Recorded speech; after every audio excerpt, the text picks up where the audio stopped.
Hello guys, good afternoon. It's a wonderful weekend. I think I am hungry and I want to make something good. This afternoon I'm planning to make what we call okra soup. It's a Nigerian soup. And some of the ingredients I'm going to be using for this soup are, the main ingredient is the okra itself.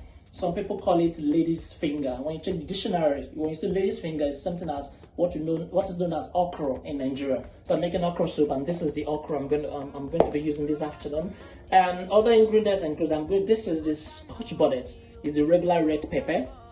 So you can have as many as you want depending on the quantity of the soup you're making.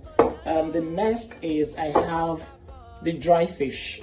Now this is very important if you're making okra soup using the dry fish. Now I'm going to be using tilapia fish. Why I'm using tilapia dry fish because it has a very good taste, and when you try it you'll see what I'm talking about. So the dry fish is very important when making okra soup. I also have here, this is goat meat, already washed goat meat. Now you can use any part of goat meat if you're making okra soup, but for me I often like using the goat rib. The reason is the goat rib is the flesh is very soft. As you can see, this is attached to the bone. It has a particular taste it adds to the soup.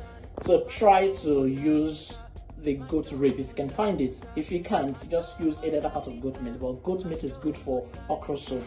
And here I have, this is crayfish. This is a particular kind of crayfish.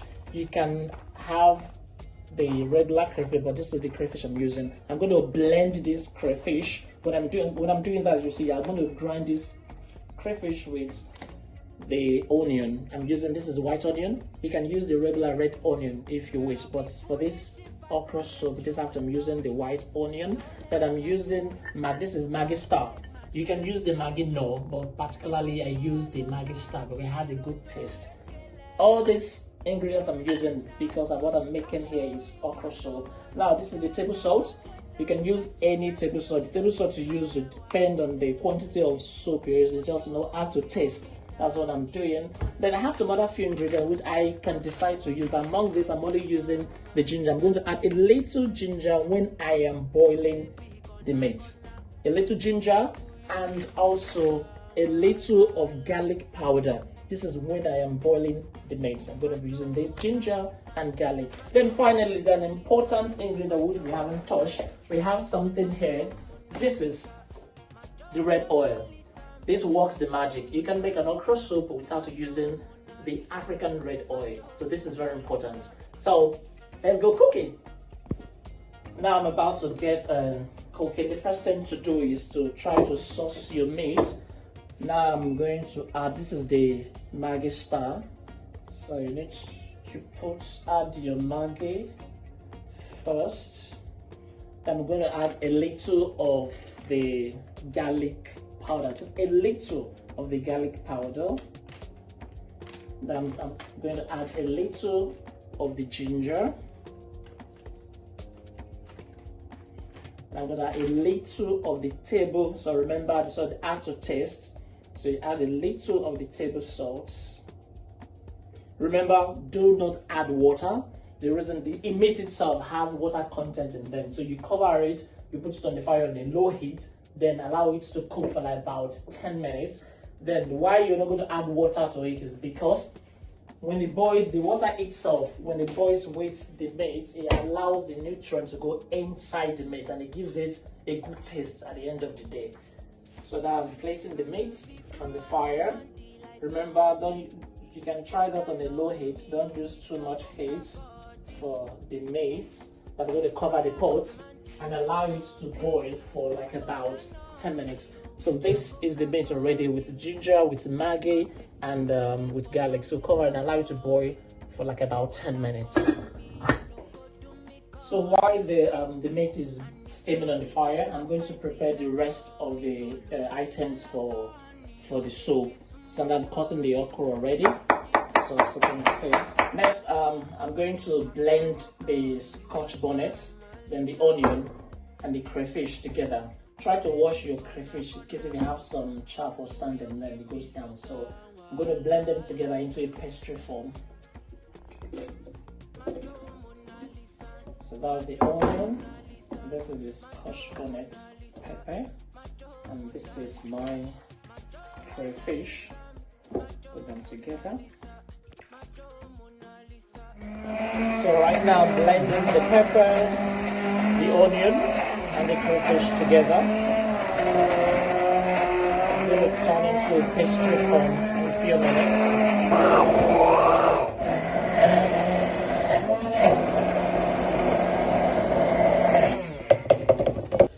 Now I'm going to wash the tilapia fish in hot water. Make sure you wash the tilapia fish in hot water in case you have some sand and other particle that you don't need. So the hot water, washing the dry fish in hot water is very important.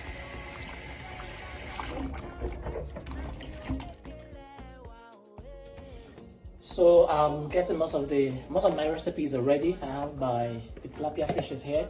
So this is the blended scotch bonnet, the crayfish, and the onion. So now let's check and see our meat. So as you can see, I didn't add water to the meat. Now there's meat inside, so the meat is still boiling. The meat is ready. So what I'm going to do now, without adding water yet, I'm going to add my tilapia fish inside. This is my dry tilapia fish. You add everything inside. Now this is the blended sauce we talked about, the onion, the crayfish, and scotch bonnet.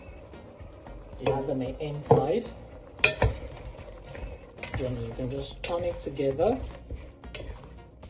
Now I'm going to add some water, some fresh water to the pot.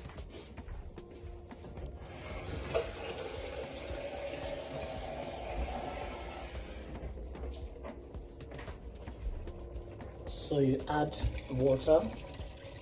This is the quantity of water I want, because I want my soup to be thick and rich. So after doing that, the next thing you do, you add the red oil. You can try to shake the red oil so that it could be even. Oh, sorry about that.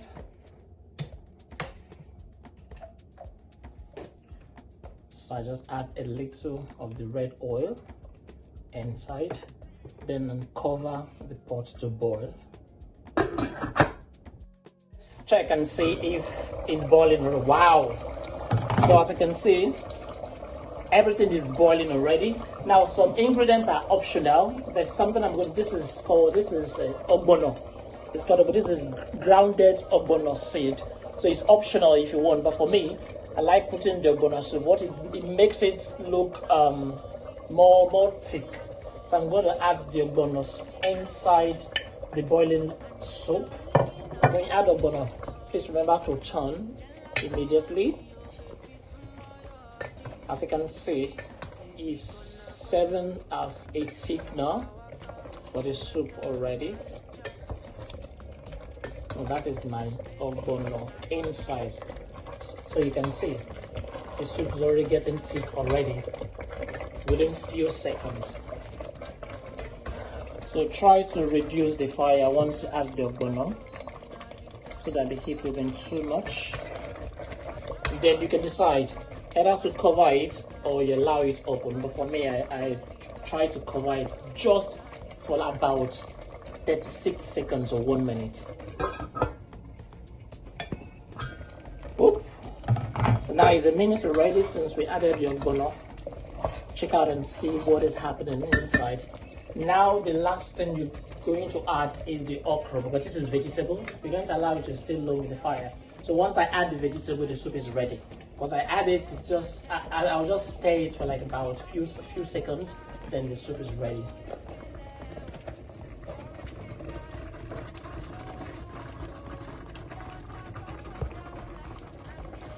So I have my okra inside. Just stir. Now remember, the salt is add to taste. Stir your okra and see how thick it is.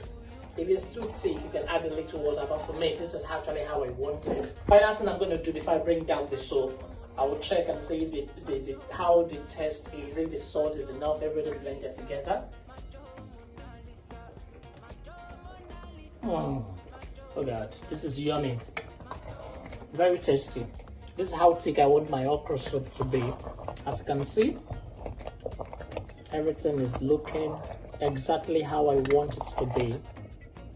The oil is well inside, the goat meat, the tilapia fish, all the taste has mixed together. So now you have okra soup. So our soup is ready, so I'm going to turn off the gas and bring it down. So with this, you can eat this with semo or with gari, or you can just put in a plate with spoon and you lick. Our Nigerian okra soup is ready. So, wife out there, this is husband material. I am here for you. I can feed you very well. Those who feel that men can't cook, you're joking. Come taste my Nigerian okra soup. You come back for more.